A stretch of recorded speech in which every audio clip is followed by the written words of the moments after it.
Hi everyone. Today we will talk about how to fix set Facebook join date. To know how to fix or how to solve set Facebook join date, you should just go to settings like this. You will click. After that, in this page, you will go to apps, default apps, app settings. When you will see this list, you will go down to find the application of Facebook. Here you will enter. Then in this page you will click force stop. After that you will go to click storage. Then in this page you will go to click clear cache.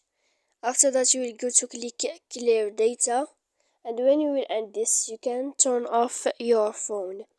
So please don't forget to support us by like and subscribe.